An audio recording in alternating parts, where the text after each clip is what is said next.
Today I'm going to be showing you guys how to create highlights and shadows in your designs using an example with Blender, kind of showing you guys how it works realistically. Alright, so yeah, let's get straight into it. So right now I'm in Blender. I don't usually do this in my videos, but this is the easiest way for me to demonstrate this for you guys and show you guys how shadows actually work, just in case you're not familiar. So as you can see right now, I have a light source here, and this is going to act as the sun. So right now I have this light source here pointing down at him, and you can see that there's a shadow here kind of projecting out, and if I were to move this, the shadow moves as well.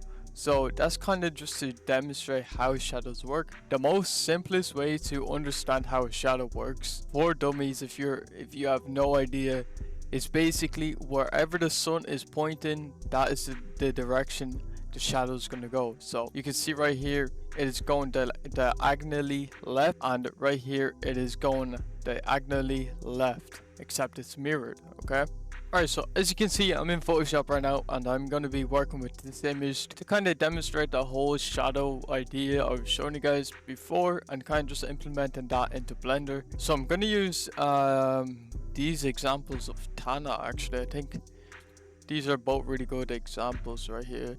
Make them a bit smaller. As you can see right here, the sun is coming from this direction right here.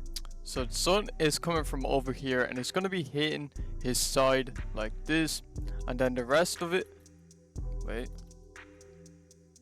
rest of it is going to be basically kind of shadowed a bit. This is going to be mainly highlighted though, because that's just the way the sun's coming out, you feel me? What we're going to do is we're going to grab a brush right here, yellowish tone, very yellow sun. Alright, so new layer, clip and mask, make this a bit softer, and we're just gonna go like this. I just follow that outline I made on his back, just like so. Let me show you guys even further. Right?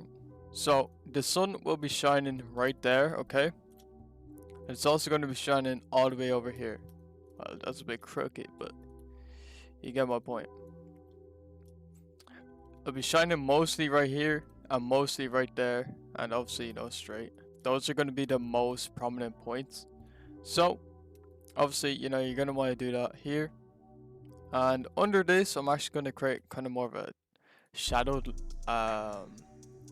layer under it, but we're going to actually just lower the opacity on this, because that's what we want to do. We don't want to make it completely black, unless the only reason why I do that is if there's no other lighting around, and that's the only reason you'd want to do that. So on this highlighted layer, you want to put this to linear dodge, and you can bring the fill down.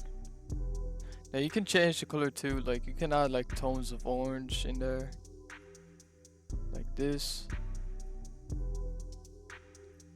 And that would look nice. Just kind of mess around with it. Bring it down a bit, even on the back of the leg like this. Already that gives it more of a cleaner look than if it was just normal, so that's already blending it in even more. Let me just kind of fix up the light in here, the darken.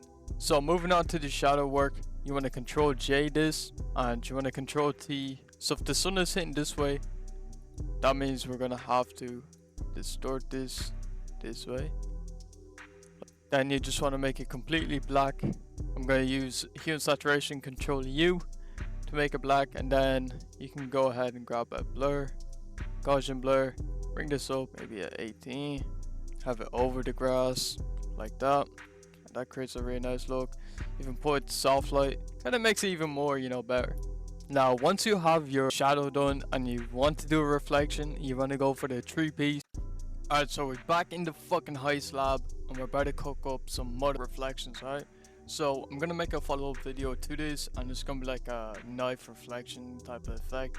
I think that shit would be sick, but I'm gonna just finish this cover out for you guys and kind of like show you guys how to do this shit. What you want to go ahead and do is you want to merge the whole thing together. So, and once you have it all merged, you want to flip it, you want to line it up to wherever your river is. So if it's where it is for me, it's gonna be right here, but I'm gonna flip it and I'm gonna make it really big. we're gonna have it like this. Well, I'm gonna make it small. You know, you wanna kind of visualize it a little bit, where you know it's distorted. Basically, you just want to mirror the image into the river, like so. Then you want to go to filter, distort, wave. Then you can mess around with these. Like, you want to match the same frequency as it, which, you know, it's gonna be hard to do, but just mess around with these frequencies and shit. I gotta get it like that. That might be it though. Hold on. If we make it smaller, we could just like have it like that. Like, the reflection really isn't the biggest part. It's just like a small little detail. So like, it doesn't really matter if you fuck up. Like, realistically, nobody's gonna give a fuck. Especially if you have a hard ass cover that's like something like this, and you know, you have the shadows and all like good and shit. It's not really gonna matter, but we're gonna make sure it looks as nice as possible. So yeah, we're gonna grab the same layer and we're just gonna hold Alt, drag it up above this reflection right here. We actually, you know what, I'm gonna blur this first. So let me get Gaussian blur. Alright, so you want to grab this, put that screen. As you can see, it's already going away. So you just want to get a layer mask. Now my shit's lagging. Alright, so you want to go ahead and create a layer mask. Control or Alt. You want to hold Alt and backspace with the black brush activated, and then we're just gonna tap around this. It's gonna create this little subtle effect, and I'm starting to get artifacts and shit. God damn. Yeah, so basically my Photoshop's fucked up. I'm not really sure what's going on. If it looks like this, no, just adjust even more. Like, I'm just gonna erase here. Just erase. And you can make it bigger or smaller. Like, really just experiment now with this river. It's actually so ass. I didn't realize before I was making this fucking cover. But for reflections, this shit's so ass. But yeah, like I said, make sure you guys stay tuned for the next video. I'm gonna do a whole different like reflection style, I guess. I don't know. But yeah, if you guys did enjoy this video anyways, make sure you guys leave a like, subscribe, and yeah, call up Lester if you need a heist done.